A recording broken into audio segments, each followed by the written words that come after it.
अब हम आपको एक ऐसी वारदात के बारे में बताएंगे जिसे सुनकर आपके रोंगटे खड़े हो जाएंगे। बिलाल नाम के कैब ड्राइवर ने अपनी प्रेमिका का सर जुदा कर दिया। सनसनीखेज कांड हरियाणा के यमुनानगर का है और हरियाणा में महिला की सिर कटी लाश का सच सामने आ गया है। महिला की पहचान उमा के तौर पर हुई है। उसके प्रेमी बिलाल को यमुनानगर पुलिस ने गिरफ्तार किया है। प्रेमिका को रास्ते से हटाने के लिए बिलाल ने उसका कत्ल कर दिया और सिर को तन से अलग करके दूसरे इलाके में फेंक दिया। 14 दिसंबर को बिलाल का निकाह दूसरे से तय हुआ था। 7 दिसंबर को उसने उमा की गर्दन काटकर उसकी हत्या कर दी। 6 दिन में यमुनानगर पुलिस ने केस को क्रैक कर लिया। महिला का शव बहादुरपुर के पास एक नर्सरी में मिला और सिर न होने की वजह से इसकी शिनाख्त करना भी बड़ी चुनौती थी, लेकिन पुलिस ने आखिरकार हत्यारे बिलाल को पकड़ ही लिया। गिरफ्तारी के बाद जो सच सामने आया वो झकझोर कर रख देता है। बिलाल और उमा दोनों यूपी के सहारनपुर में लिव इन में रहते थे, लेकिन इस वारदात को हरियाणा के यमुनानगर में अंजाम दिया गया। बिलाल ने अपनी प्रेमिका उमा की गर्दन काट दी और फिर सिर को दूसरे इलाके में फेंक दिया और उमा बिलाल पर शादी करने का दबाव बना रही थी, तभी इसने ये हरकत की। लेकिन बिलाल का निकाह कहीं और तय हो गया था, इसलिए उमा को रास्ते से हटाने के लिए बिलाल ने इस खौफनाक वारदात को अंजाम दिया। एक युवती की लाश बरामद हुई थी। तो इंटरेस्टिंग बात यह है कि उस युवती का जो सिर नहीं था, सिर्फ धड़ पुलिस को मिला था। तो प्रथम दृष्टया बिल्कुल साफ लग रहा था कि इस युवती का मर्डर किया गया है। तो इसमें जो पुलिस के सामने मुख्य चुनौती थी वो थी इस लाश की आइडेंटिटी को एस्टेब्लिश करना, इस युवती की आइडेंटिटी को एस्टेब्लिश करना। तो हमारी टीम लगातार उस दिन से लगी हुई है, दिन रात इसको मैं कहूँगा। और 6 दिन आज मैं कहूँगा कि अगर मंडे से हम पहला दिन माने, सोमवार को बॉडी मिली थी, तो 6 दिन के अंदर बहुत ज़्यादा एफर्ट करने के बाद हमने इस केस को ट्रेस किया है। बिलाल और उमा दोनों ही सहारनपुर के रहने वाले थे। 2 साल पहले दोनों की मुलाकात हुई थी। उमा अपने प्रेमी बिलाल के साथ 2 साल से सहारनपुर में ही लिव इन रिलेशनशिप में थी। उमा अपने पति से अलग रहती थी, उसका एक बच्चा भी है। वो अपने प्रेमी बिलाल से शादी भी करना चाहती थी, लेकिन बिलाल ने उसे रास्ते से हटा दिया क्योंकि 14 दिसंबर को उसका निकाह किसी और से तय हुआ था। जो आरोपी है जिसको कल गिरफ्तार कर लिया गया, उसकी पहचान, उसका नाम है फुरकान, बिलाल, फादर नेम फुरकान। ये टिडोली गांव है सहारनपुर के पास, नकुड़ के पास में, ज़िला सहारनपुर में, वहाँ का रहने वाला है। और जो ये युवती है उसने जो पूछताछ में बताया, ये भी सहारनपुर के एक गांव के पास की रहने वाली है और लगभग 2 साल से ये सहारनपुर में ही एक तरह से इसी युवक के साथ पार्टली हम कह सकते हैं कि लिव इन में रह रही थी। तो लगभग 2 साल से इनके संबंध थे। ये युवक जो है, इसकी कल शादी होने वाली, आज कहूँगा कि आज शादी, जब कल हमने गिरफ्तार किया था तो आज इसकी शादी होने वाली थी और ये युवती इस पर प्रेशर कर रही थी कि आप मेरे से शादी करो। तो इसको डर था कि कहीं ये इसके घर पे जाके बात ना बता दे, इसकी शादी ना खराब हो जाए, तो इसने एक प्लान बनाया इसको मर्डर करने का। और उमा का सिर धड़ से अलग कर उसने कलेसर के जंगलों में फेंक दिया, जो हरियाणा और हिमाचल के बॉर्डर पर पड़ता है। वो चाहता था कि सिर को जानवर खा जाए और उमा के शव की शिनाख्त ना हो पाए। 6 दिसंबर को वो उमा को घुमाने के बहाने ले गया। सहारनपुर से हरियाणा दोनों कार से गए। यमुनानगर के प्रतापनगर में बहादुरपुर गांव से ठीक पहले उसने कार की सीट बेल्ट से पहले उमा का गला घोटा, फिर वहां से 8 किलोमीटर दूर पॉपुलर नर्सरी में शव को फेंक दिया और उसका सिर पॉलिथीन में भरकर साथ ले गया और उसे कलेसर के जंगलों में ठिकाने लगा दिया। इसके पीछे उसका प्लान था कि जंगल में जानवर उमा का सिर खा जाएंगे और उमा की पहचान नहीं हो सकेगी और उसका सच किसी के सामने नहीं आ पाएगा। जो 6 तारीख है उसको ये रात को लगभग 8 बजे सहारनपुर से इस युवती को लेके चला, लेकिन रास्ते में इसने बहादुरपुर जो गांव आता है वहाँ पे ये कार में बैठे थे दोनों, तो ये किसी बहाने से पिछली सीट पे चला गया और उसने जो सीट बेल्ट है वो खोल दी और उसी सीट बेल्ट से इसका गला घोट दिया। तो फिर लगभग आधा किलोमीटर आगे जाके इसने बॉडी को गाड़ी से उतारा और जहाँ पे बॉडी मिली है वहीं पे इसने उसका गला रेता और इसमें इसका जो उद्देश्य था इसका गला रेत के और इसका सर कहीं और फेंकने का, वो ये था कि ताकि युवती की पहचान ना हो सके। और इस खबर पर बात करने के लिए हमारे साथ संवाददाता पुनीत पनीजा भी जुड़ गए हैं यमुनानगर से। पुनीत, दरअसल ये पुलिस ने बहुत ही मुश्किल केस को सॉल्व किया है, आखिरकार किस तरह से बिलाल तक पहुंची पुलिस? देखिए, जब एक रास्ता है जो हथनीकुंड बैराज का है, यहाँ पर हथनीकुंड बैराज के रास्ते से ही जितनी भी सहारनपुर से गाड़ियां जो हैं वो एंटर करती हैं यमुनानगर के अंदर, तो उसी दौरान लगातार पुलिस जो थी 6 दिन तक तलाश करती रही। एक एक सीसीटीवी फुटेज चेक की गई और जब हथनीकुंड बैराज की सीसीटीवी फुटेज चेक की गई जिसमें गाड़ी जो आ रही है उसमें आते हुए जब वो एंटर होती है तो उसमें 2 लोग होते हैं, एक महिला होती है और एक पुरुष होता है। लेकिन जब गाड़ी वापस जाती है तो उसमें सिर्फ एक ही पुरुष होता है, गाड़ी जो है वो बाकी उसमें ड्राइवर साइड जो है महिला नहीं रहती है। तो इसी बिना पर पुलिस ने उस गाड़ी का नंबर ट्रेस किया, उसके बाद छानबीन शुरू की और छानबीन करते करते और फिर वहां का डंप डाटा जो था कॉल डिटेल्स का वो उठाया गया और उसके बाद पुलिस जो थी वो हत्यारे तक पहुंची जो कि सहारनपुर यूपी का रहने वाला था। जब उससे कड़ाई से पूछताछ की गई, 14 तारीख का उसकी शादी थी और 13 तारीख को पुलिस उसके घर पे दस्तक देती है और उसको गिरफ्तार करती है। जब उससे पूछताछ करती है तो वो हत्या की बात कबूल करता है। उसका यह कहना था कि वो उमा के साथ लिव इन रिलेशनशिप में रहता था, उसका 10 साल का उमा का 10 साल का बेटा भी है, लेकिन वो लगातार उसके ऊपर शादी का दबाव बना रही थी जिसके चलते क्योंकि उसका अब निकाह होने वाला था, ऐसे में उसके ऊपर जब वो शादी का दबाव बना रही थी तो उसने उसको रास्ते से हटाने की योजना बनाई और इसी प्लानिंग के तहत पहले वह उसे हिमाचल की तरफ लेके गया पांवटा साहिब में, लेकिन वहां पर काफी ज्यादा पर्यटक थे, वहां पर एक मेला चल रहा है तो होटल्स वहां पर नहीं मिले। उसके बाद वो यमुनानगर एंटर करता है और यमुनानगर में भी वो काफी उधर घूमता है और उसके बाद एक सुनसान जगह में ले जाकर पिछली सीट पर सीट बेल्ट से उसका गला घोट देता है और बाद में उसकी जो गर्दन है वो जो मीट काटने वाला चाकू था उसकी गर्दन काट देता है और गर्दन अलग एक पॉलिथीन में डालकर जंगल में फेंक देता है और धड़ कहीं और फेंक देता है ताकि उसे जानवर खा लेंगे और पहचान नहीं हो पाएगी। लेकिन कहते हैं कि कानून के हाथ बहुत लंबे होते हैं और सबूत जो है वो कहीं ना कहीं से निकल जाता है, तो लिहाजा उसी में ये फंस गया। जी, और पुलिस को इसके जुर्म के बारे में पता चला, इसको गिरफ्तार भी किया गया। आप बने रहिए हमारे साथ पुनीत। इसी बीच अभी पंजाब के लुधियाना से एक खबर आ रही है। होटल में एक लड़की का मर्डर किया गया। कत्ल का ये आरोप लड़की के बॉयफ्रेंड पर लगा है। पुलिस पूछताछ में भी बड़ा खुलासा हुआ है।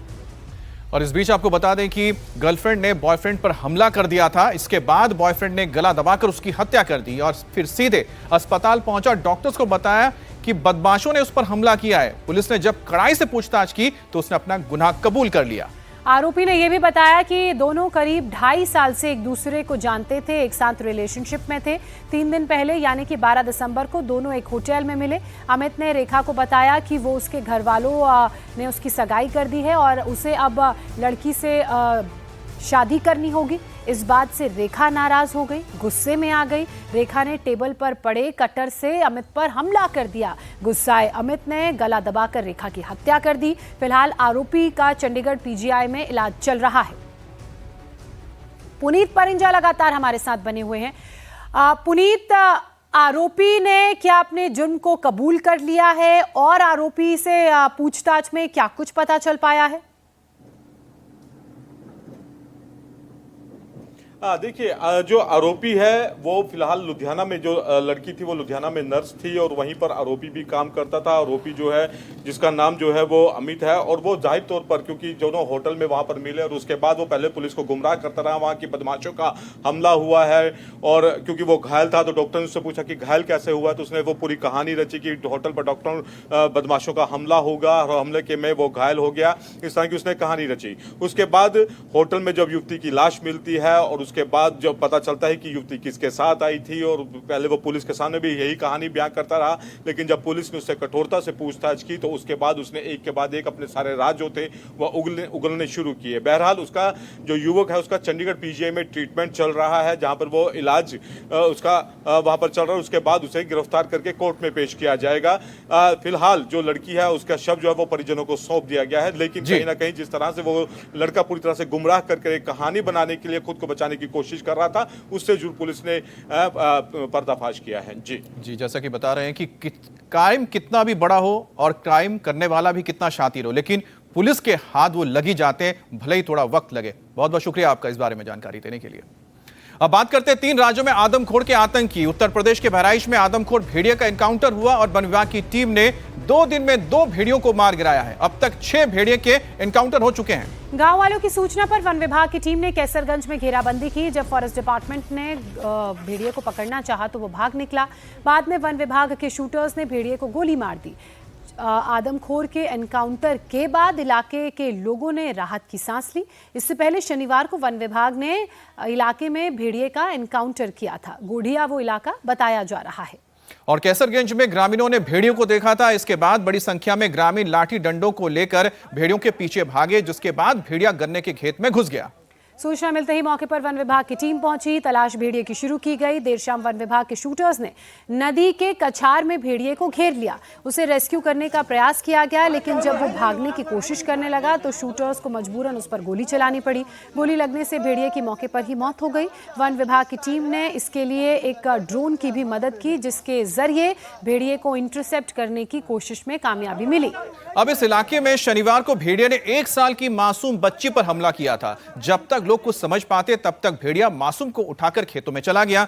वहीं सूचना मिलने के बाद पुलिस और वन विभाग की रेस्क्यू टीम ऑपरेशन चलाकर इस आदमखोर भेड़ियों को मार गिराने में कामयाब रही। शिकार करने के लिए 13 घंटे में उसे ट्रैक कर गोली मार दी गई। बहराइच में भेड़िए ने पिछले 2 महीनों में 8 बच्चों समेत 10 लोगों को अपना शिकार बनाया है। बहराइच में मुख्यमंत्री योगी के आदेश के बाद वन विभाग ने भेड़िए को मारने के लिए शूटर्स बुलाए। इसके बाद से अब तक 6 भेड़ियों को मारा जा चुका है। गांव वालों का कहना है कि अभी भी कई ऐसे भेड़िए हैं जो जंगल में हैं और इन्हें लेकर वन विभाग का सर्च ऑपरेशन लगातार जारी है। तो भेड़ियों के आतंक से बहराइच के लोग परेशान थे। भेड़िए की अगर बात की जाए तो वो आदमखोर हो चुका था और अब तक कुल 10 लोगों को निशाना बना चुका था। इलाके में भेड़िए के आतंक से कई बच्चों की भी मौत हुई थी। फिर वन विभाग की टीम मौके पर पहुंची और मुख्यमंत्री के आदेश के बाद भेड़ियों को मारने की कार्रवाई शुरू की गई। पहले तो कोशिश यही की जा रही थी कि भेड़ियों को रेस्क्यू किया जाए, लेकिन क्योंकि भेड़िया बहुत शातिर होता है, भाग निकलने की कोशिश करता है, ऐसे में शूटर्स को मौके पर बुलाया गया और अब तक 6 भेड़ियों का एनकाउंटर किया जा चुका है बहराइच में। तो ये तस्वीरें आप देख रहे हैं कि किस तरह से लगातार बहराइच और उसके आसपास के इलाके में जहां पर भी भेड़ियों के आतंक से लोग दहशत में हैं, वहां पर पुलिस और साथ ही वन विभाग की टीमें लगातार भेड़ियों की तलाश कर रही है। और पिछले 2 दिन में 2 भेड़ियों को मार गिराया गया है। लेकिन कहीं ना कहीं ये इंसान और जानवरों के बीच की जो एक छोटी सी लकीर है वो मिट गई है, जिसकी वजह से जंगली जानवर अब रिहायशी इलाकों गांव में घुस रहे हैं, जिसकी वजह से यहां पर एक बड़ा ऐसा माहौल खड़ा हो गया है जिसमें जानवर इंसानों पर हमले कर रहे हैं और उनके वजह से ही इन भेड़ियों को अपनी जान भी गंवानी पड़ रही है, क्योंकि जंगलों की जो आबादी है वो धीरे धीरे कम होती जा रही है। और इसकी सबसे बड़ी वजह यही है कि जो जंगली जानवर हैं अब जानवरों के वजह से या खाने की वजह से उन्हें रिहायशी इलाकों में आना पड़ रहा है और उसका खामियाजा भुगतना पड़ रहा है कुछ मासूम लोगों को, कुछ मासूम बच्चों को। और इसी के चलते इन भेड़ियों को मौत के घाट उतारा जा रहा है। देखिए, उत्तर प्रदेश में तो भेड़ियों की दहशत से लोग परेशान हैं, तो वहीं महाराष्ट्र की बात करें, महाराष्ट्र से लेकर राजस्थान तक तेंदुओं का आतंक जारी है। महाराष्ट्र के अहिल्यानगर में तेंदुए के हमले में बच्चे की मौत के बाद लोगों का गुस्सा देखने को मिला। तेंदुए की तलाश के लिए 200 पिंजरों की मदद ली गई। महाराष्ट्र में जहां तेंदुए ने बच्चे को शिकार किया, तो वहीं राजस्थान के राजसमंद में तेंदुए ने सुरक्षा कर्मियों पर हमला बोल दिया। और तेंदुए के हमले में 4 सुरक्षाकर्मी घायल बताए जा रहे हैं। और एक बार फिर से वन विभाग की कोशिश है कि महाराष्ट्र में तेंदुआ 4 साल के बच्चे को घर के बाहर से उठाकर ले गया और बच्चा घर के बाहर खड़ा था और तभी देखिए अचानक ये तेंदुआ आता है और बच्चे की गर्दन पर झपटा मार के उसे खींच कर ले जाता है। और इसका सीसीटीवी फुटेज इस वक्त आपके सामने है। बहुत ही दहशत वाला ये वीडियो है जो आपको दिखा रहे हैं, जिसको देखते हुए आप डर जाएंगे किस तरह से एक मासूम बच्चे को तेंदुआ उसके घर के बाहर से उठाकर ले जाता है। महज 4 साल का बच्चा था।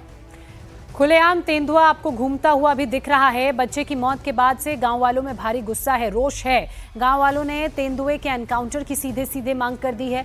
तेंदुए को देखते हुए शूट करने के आदेश भी जारी कर दिए गए हैं। तेंदुए को पकड़ने के लिए 200 पिंजरे यहां लगाए गए हैं, लेकिन उसके बाद भी तेंदुआ वन विभाग की पकड़ से दूर है। वो लगातार लोगों पर हमला कर रहा है। जिले में करीब 1800 तेंदुए हैं इस वक्त और पिछले कुछ दिनों में वन विभाग ने कार्रवाई करते हुए करीब 28 तेंदुओं को पकड़ा है, लेकिन अभी भी तेंदुओं का आतंक जारी है और यही कारण है कि 200 से ज्यादा पिंजरे इन इलाकों में लगाए गए हैं।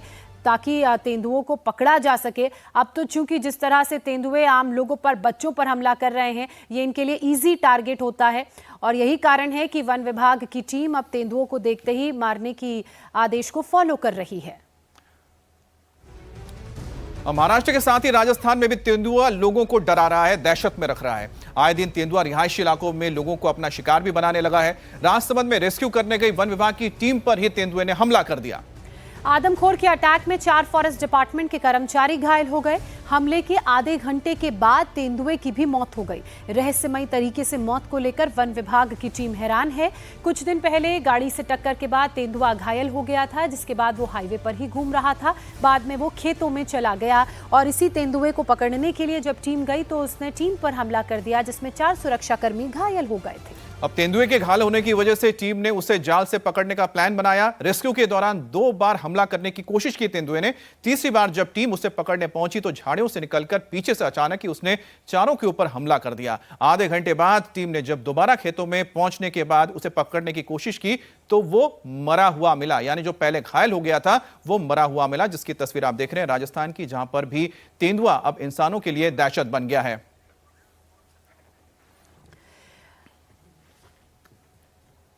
उत्तर प्रदेश से लेकर महाराष्ट्र और राजस्थान तक कहीं भेड़िए तो कहीं तेंदुए का आतंक जारी है। उत्तर प्रदेश से हमारे साथ रुचि और महाराष्ट्र से हमारे साथ हमारे सहयोगी दिनेश मौर्य जुड़ चुके हैं। रुचि का पहले हम रुख करेंगे। रुचि, लगातार भेड़िए लोगों के लिए परेशानी का सबब बने हुए हैं, लेकिन पिछले 2 दिनों में 2 भेड़ियों को गोली मारकर उनका एनकाउंटर किया गया है। किस तरह से वन विभाग की टीम वहां पर लोगों को बचा रही है और इन भेड़ियों से लोगों को छुटकारा दिला रही है? बिल्कुल, सितंबर से वहाँ पे भेड़ियों का आतंक है और भेड़ियों ने अब तक वहाँ 9 बच्चों और 2 जो बुजुर्ग दंपति थे उनको मार दिया है। और अब फॉरेस्ट डिपार्टमेंट भी लगातार एक्शन में है। 6 भेड़िए मारे जा चुके हैं, कल भी एक भेड़िया मारा गया है। और फॉरेस्ट डिपार्टमेंट की कोशिश यही है, क्योंकि भेड़िए झुंड में चलते हैं तो अभी ये नहीं पता चल पाया है कि ये कितना बड़ा झुंड है, क्योंकि 6 तो मार दिए गए हैं, लेकिन सतर्क हैं। लोगों से अपील की जा रही है कि घरों के अंदर रहें। बच्चे, खासतौर से जो छोटे बच्चे हैं उनको घर के अंदर सुलाएं। दरवाज़ा घरों में ज़रूर लगाएं, अगर नहीं है तो उसको लगवा लें, चाहे सस्ता ही दरवाज़ा लगा दें जिससे खुले में ना रहे, क्योंकि भेड़िया जो है वो छोटे छोटे बच्चों को टारगेट करता है, उनको उठा के ले जाता है, क्योंकि वो आसान शिकार होता है भेड़िए के लिए। पूरे इलाके में जो फॉरेस्ट डिपार्टमेंट है कॉम्बिंग कर रही है, ड्रोन से भी भेड़ियों की तलाश की जा रही है और लोगों को पर्चियां बांट के एक तरह से जागरूक किया जा रहा है कि भेड़िए का हमला कैसे होता है, उनको अपनी रक्षा के लिए क्या करना चाहिए। ये सब चीज़ें फॉरेस्ट की टीम्स लगी हुई हैं। आसपास के जो ज़िले हैं वहाँ से भी फॉरेस्ट डिपार्टमेंट के लोग वहाँ पे बुला लिए गए हैं और दूसरी तरफ गांव वाले खुद भी अलर्ट हैं, क्योंकि इस तरह से छोटे छोटे बच्चे भेड़िए का शिकार हो रहे हैं। तो वो जाहिर सी बात है रुचि, एक तरफ जहां भेड़िया दहशत का दूसरा पर्याय बन गया है उत्तर प्रदेश में, तो महाराष्ट्र में, राजस्थान में देख रहे हैं कि तेंदुआ बना हुआ है इस दहशत का पर्याय। दिनेश हमारे साथ है। दिनेश, देखिए, किसी भी का जो मुश्किल होती है या फिर कोई कारण होता है तो उसके पीछे क्या सबसे बड़ी वजह निकल कर आती है, क्योंकि समस्या है जानवरों का इस तरह से रिहायशी इलाकों में आना। तो राजस्थान में देख रहे हैं या फिर यूपी में देख रहे हैं, महाराष्ट्र में क्या वजह है कि आबादी कम हो गई है जंगलों में जानवरों की, और दूसरी बात है कि इसका उपाय क्या है इस समस्या का? देखिए, महाराष्ट्र में पुणे और अहमदनगर सबसे ज़्यादा प्रभावित इलाके हैं। यहाँ पर वजह ये है कि यहाँ पर बांध बड़े पैमाने पर है। ऐसे में जो इन बांध के आसपास का जो ग्रीनफील्ड इलाका है वहाँ पर बड़े पैमाने पर गन्ने की खेती होती है। गन्ने की खेती काफ़ी ऊंची होती है। ऐसे में पिछले 40 वर्षों में यहाँ पर धीरे धीरे तेंदुओं की आबादी बढ़ती गई। खासतौर पर पिछले 25 वर्षों में जो वन विभाग का कहना है कि तेंदुओं की करीब पिछली 3 पीढ़ियाँ जंगलों के बजाय इन्हीं गन्नों के खेतों में पली बड़ी है। तो ऐसे में उन्हें लगता है कि ये जो गन्ने के खेत है यही उनके जंगल, और जब इन गन्नों के खेतों में जो पशु मिलते हैं उन्हें खाने के लिए जब वो कम हो जाते हैं तब उनका रुख जो है वो शहर की ओर होता है या फिर मानव बस्ती की ओर होता है। अगर इस समय हम अहमदनगर में तो और एक बड़ी समस्या, ये दूध उत्पादन के क्षेत्र में बहुत बड़ा क्षेत्र है। तो ऐसे में यहाँ पर पशुओं की संख्या बहुत ज़्यादा है। तो वो पशुओं को खाने के इरादे से वो मानव बस्ती में आते और यहाँ पर इस तरह से फिर जब पशु नहीं मिलते तब छोटे छोटे बच्चों पर वो हमला करते। और ये दो उपाय निकल कर आए, एक तो इनकी नसबंदी की जाए, पायलट प्रोजेक्ट शुरू हो चुका है महाराष्ट्र के जुन्नर में, अब अन्य जिलों में भी जहां पर प्रभाव हो रहा है वहां पर भी इनकी नसबंदी की जाए, ये पहला स्टेप उठाया गया सरकार की तरफ से। जी, एक संतुलन बनाने की बहुत जरूरत है, जैसा आप दिनेश बता रहे हैं, कि ताकि जो जंगली जानवर है जंगलों में रहे, उनको वहां खाना मिलता रहे और आबादी में जो इंसान रहते हैं वो भी इनसे सुरक्षित रहे। बहुत बहुत शुक्रिया दिनेश आपका। रील बनाने का जुनून लोगों के सिर चढ़कर बोल रहा है। लखनऊ में मुख्यमंत्री आवास के पास 1090 चौराहे में गाड़ी की छत पर चढ़कर रील बनाने वाले को पुलिस ने गिरफ्तार कर लिया है और उसकी गाड़ी को सीज कर दिया है। अब युवक थार की छत पर चढ़कर खुलेआम रील बना रहा था। उस वीडियो में डायलॉग भी सुनाई दे रहा था। तो ये वीडियो वायरल होते ही पुलिस हरकत में आ गई और जैसे ही पुलिस को गाड़ी दिखी, पुलिस ने उसे रोका और रील वाले युवक को पकड़ लिया। जांच में स्टंट करने वाले के इंटीरियर डिजाइनर होने का पता चला है। रुचि हमारे साथ जुड़ी हुई है। रुचि, लगता है कि इनका निशाना इस बार चूक गया और सीधे पुलिस के हत्थे चढ़ गए। जी बिल्कुल, क्योंकि ये जो इलाका है 1090 का, जैसा आपने बताया मुख्यमंत्री आवास के पास तो है ही, और यहाँ पे रात के टाइम पे बहुत सारे लोग जमा होते हैं क्योंकि वहाँ पे एक चटोरी गली भी है जिसमें लोग खाने पीने जाते हैं, नदी के किनारे आइसक्रीम खाने जाते हैं।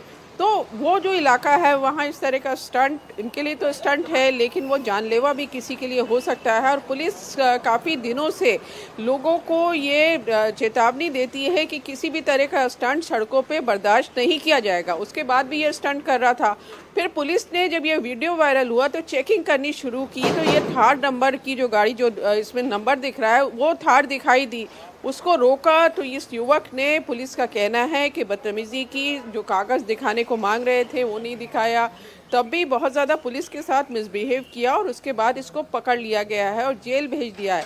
अब सोचिए 28-29 साल का ये लड़का है, इंटीरियर डिज़ाइनर है, लेकिन सड़कों पे इस तरह से रील बना रहा है। और जो उस समय रात के टाइम पे वहाँ पे फैमिलीज भी रहती हैं, तो आप समझ सकते हैं कि वो देख के एक तरह की दहशत आपको सड़क पे हो जाती है। तो पुलिस का कहना है कि कोई भी रील बनाएगा उसको बख्शा नहीं जाएगा। जी बिल्कुल ठीक बात है रुचि, रील बनाना अगर लोगों को पसंद है तो वो रील बनाएं, लेकिन ये जगह रील बनाने की नहीं है और सुरक्षा के लिहाज से भी पुलिस को इस तरह के एहतियातन कदम उठाने पड़ते हैं। शुक्रिया आपका तमाम जानकारी और तमाम अपडेट्स के लिए। आइए अब अगली खबर का रुख करते हैं जो मध्य प्रदेश के सागर से है। बीच सड़क पर बदमाशों ने जमकर उत्पात मचाया। सड़क से गुजर रहे लोगों पर बदमाशों ने चाकू से हमला किया।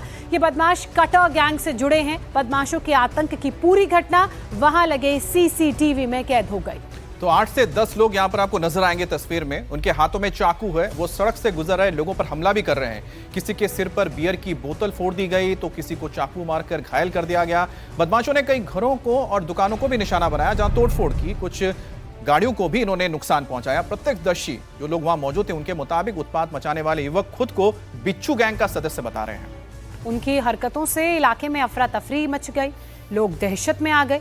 लोगों का कहना है कि फोन करने के बाद भी पुलिस नहीं पहुंची। अब तक किसी की मामले में गिरफ्तारी नहीं हुई है।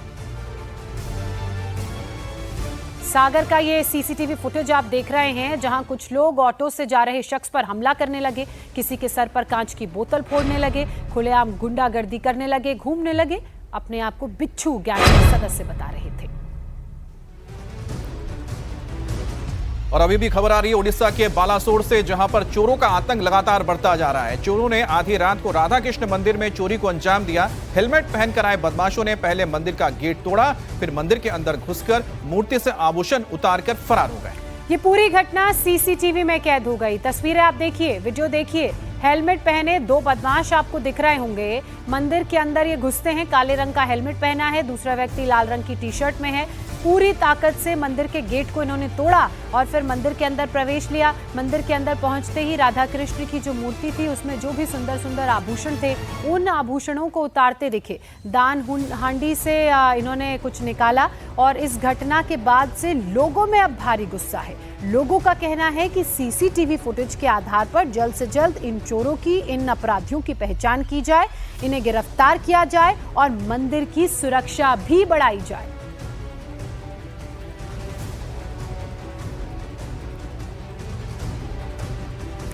मध्य प्रदेश के छतरपुर से ही खबर है। यहाँ बदमाशों को लेकर पुलिस बेहद सख्त है। छतरपुर में पुलिस ने मारपीट करने वाले बदमाशों का जुलूस निकाला। पुलिस ने जिन बदमाशों का जुलूस निकाला वो 3 दिन पहले एक युवक की बेरहमी से पिटाई करते दिखे थे, जिसमें वो गंभीर रूप से घायल हुआ था। उसका इलाज चल रहा है। घटना के बाद पुलिस ने आरोपियों को गिरफ्तार किया है और फिर उनका जुलूस भी निकाला गया। पुलिस ने साफ कर दिया है कि और ये मैसेज दिया है, अपराधियों को किसी भी हाल में बख्शा नहीं जाएगा और जो इस तरह के अपराध करेंगे सरेआम उनकी इसी तरह से शर्मिंदगी करवाई जाएगी। पीछे आ तुम्हारे यार। और यूपी से बिहार पहुंचते ही बाबा का बुलडोजर सम्राट बन गया है। बिहार के पीले पंजे की बात की जाए तो लगातार यह प्रहार कर रहा है। शहर शहर बुलडोजर एक्शन देखने को मिल रहा है। बिहार में अवैध कब्जों पर जमकर बुलडोजर चल रहे हैं और यूपी से बिहार तक जबरदस्त बुलडोजर एक्शन चल रहा है। लखनऊ के काकोरी, दुबगा समेत कई इलाकों में बुलडोजर चला तो वहीं बिहार के खगड़िया में अवैध दुकानों पर ताबड़तोड़ बुलडोजर की कार्रवाई हुई। बिहार के बांका में भी बुलडोजर एक्शन नजर आया। एक स्कूल का अवैध हिस्सा बुलडोजर से ध्वस्त किया गया तो वहीं बिहार के बेतिया में भी बुलडोजर कार्रवाई देखने को मिली। 4 तस्वीरें इस वक्त आप देख रहे हैं। पहली तस्वीर लखनऊ उत्तर प्रदेश की, जहां बाबा का बुलडोजर फुल एक्शन मोड में नजर आ रहा है। इसके अलावा काकोरी, दुबगा और गोसाईगंज वो इलाके जहां करीब 100 बीघा की जमीन को खाली करवाया गया, 11 अवैध प्लॉट्स को ध्वस्त किया गया। और उधर बिहार के खगड़िया में भी गोगरी जमालपुर में बुलडोजर चला है। भारी तादाद में पुलिस फोर्स भी मौजूद रही। और बिहार के ही बांका की अगर बात की जाए तो कोर्ट ने एक स्कूल का अवैध हिस्सा गिराने के आदेश दे दिए। जैसे ही प्रशासन की टीम सुइया घुटिया इलाके में पहुंची, स्कूल के बच्चों ने विरोध प्रदर्शन शुरू कर दिया। सम्राट का बुलडोजर बेतिया में भी गरजा, जहां अवैध सब्जी मंडी को बुलडोज कर दिया गया और 50 से ज्यादा इलीगल कंस्ट्रक्शन को ध्वस्त किया गया है।